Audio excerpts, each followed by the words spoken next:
Вот мы и вышли из нашего уютного отельчика, где-то в спальном районе. Спальный район в Амстердаме — это что-то такое трехэтажное, такие блоки длинные, дома, составленные прямо вместе, без вообще прохода между ними. Все трехэтажные.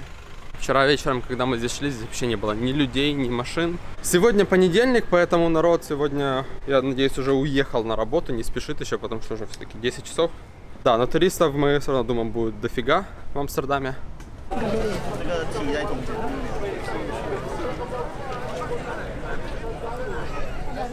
Хотите сделать фото с надписью «Амстердам»? А хрен, потому что таких желающих здесь немерено. Она просто облеплена людьми и фотографирующими, и фотографами.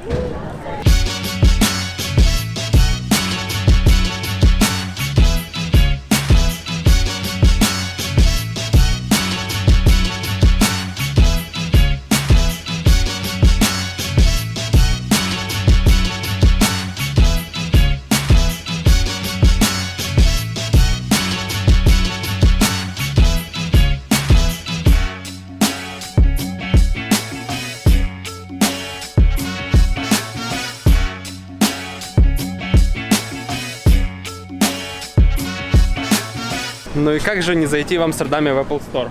Круто, когда в городе есть официальный Apple Store, в котором можно реально походить, поюзать, посмотреть разные девайсы, а не так, как в том же Сингапуре. По-моему, в Сингапуре сейчас открыли уже Apple Store, но не было официального. Тоже были маленькие шоурумы, где можно было поюзать, но не такой размах.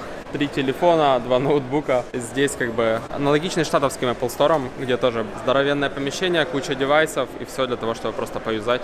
На втором этаже такой спейс, где можно посидеть, подзарядиться, поработать на своих девайсах.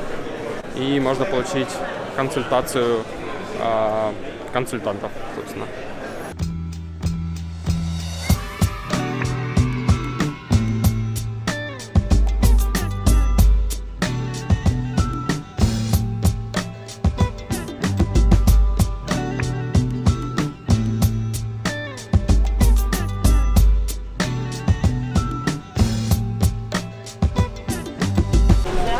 Полная máquina do tio, ó.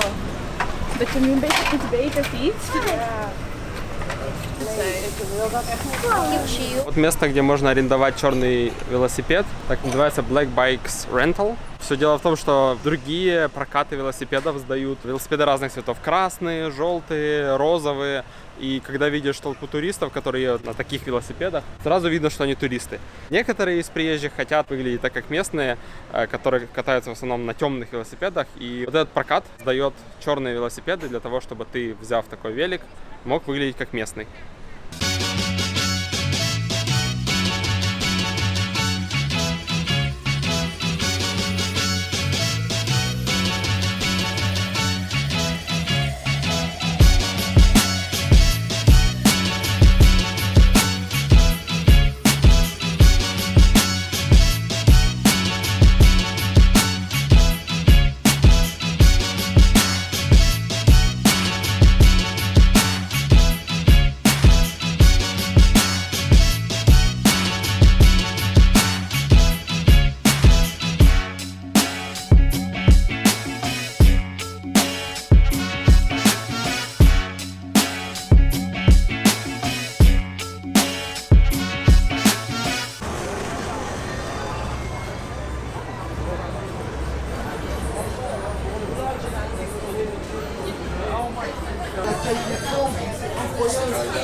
Прикольно.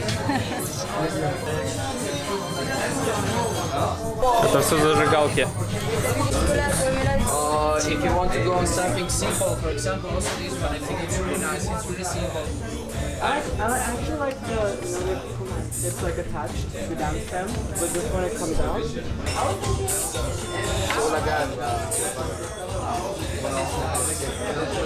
Если честно, я имею довольно посредственное представление, как это все работает. Вот, но народ всерьез там спрашивает, и там даже есть какие-то характеристики технические.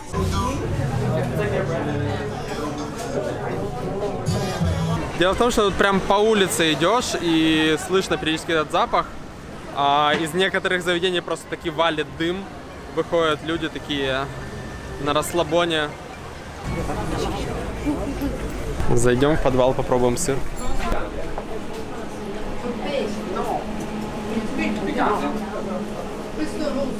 Что прям, Все виды.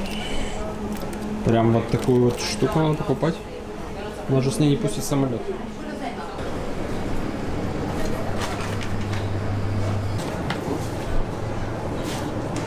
Truffle for you. Мы зашли в несколько сырных лавок, попробовали некоторые виды сыров. Нам очень понравился трюфельный, поэтому как минимум головку сыра мы с собой везем домой.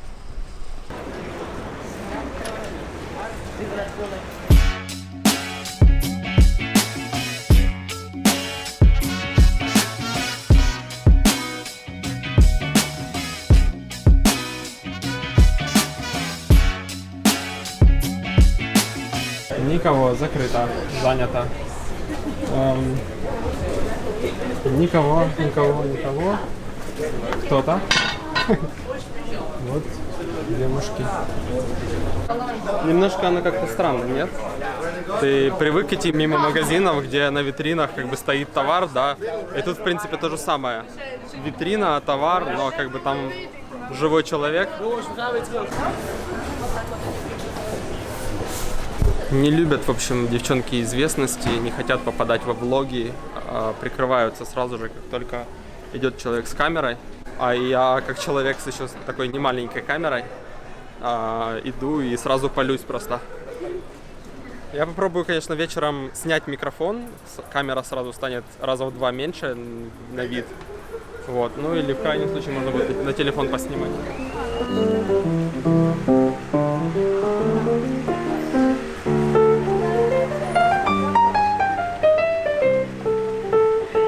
Крутейшая библиотека публичная, абсолютно свободный вход. Есть книги на английском, есть книги на нидерландском. Сидит парень, играет на фортепиано. Здесь есть такой балкончик с прикольными карикатурами, в основном на политические, социальные темы. Такой себе небольшой интернет-клуб. Просто есть, ну, стоят компьютеры, которыми можно пользоваться в публичном доступе. Вот такое вот место для чтения. А если не хочешь сидеть в кружочке, можно сесть и в кресло, мягенькие, удобные кресла, почитать книги.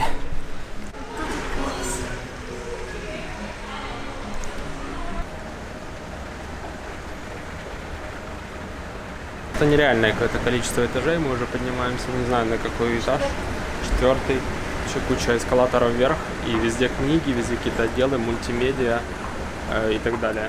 Тут, наверное, одну эту библиотеку нужно изучать часами, чтобы понять, где какие разделы. На каждом этаже столы с компами, где сидят люди. Просто публичный доступ. Здесь viewpoint и место, где можно поесть.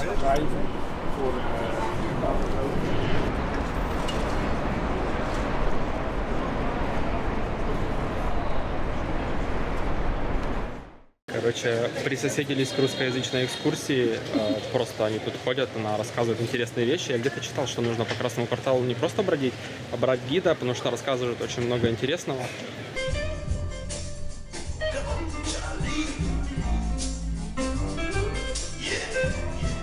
И по законам жанра вот это все, это была прелюдия. А мы с вами идем в самое пекло Красного квартала.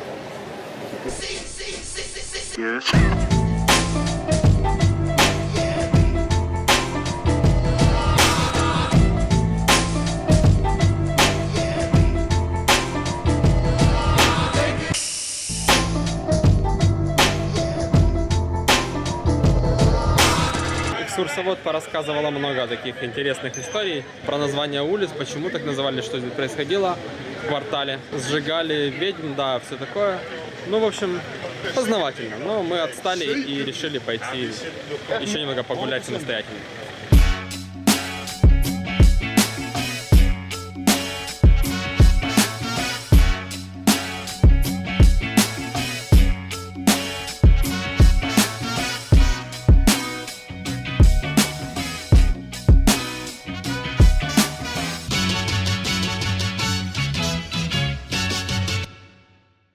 это не проплаченная реклама. Если вам интересно, где в Амстердаме можно остановиться так, чтобы это было не в шумном центре, можно сказать, спальный район, в части города, где поспокойней, то вот это вот очень неплохой отель. Стоимость гораздо ниже средней по городу, и он не находится где-то на задворках города, находится в пешей доступности до знака Ай Амстердам.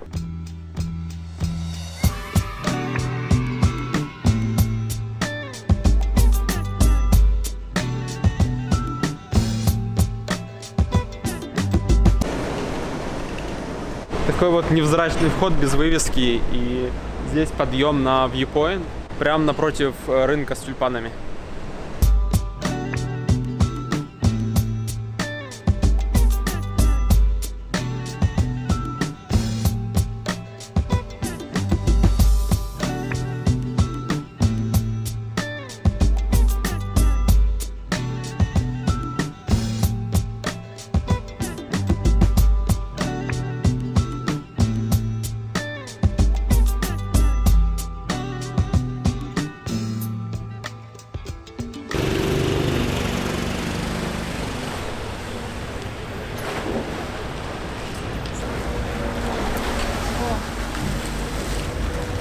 Ну, это не совсем велосипед, но что-то нашел. Мало ли что еще сбрасывают в карман.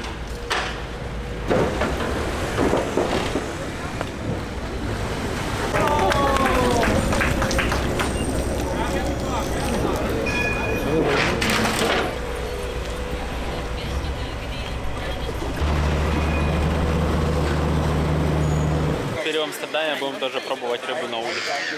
На этот раз селедка с огурчиком и лучком.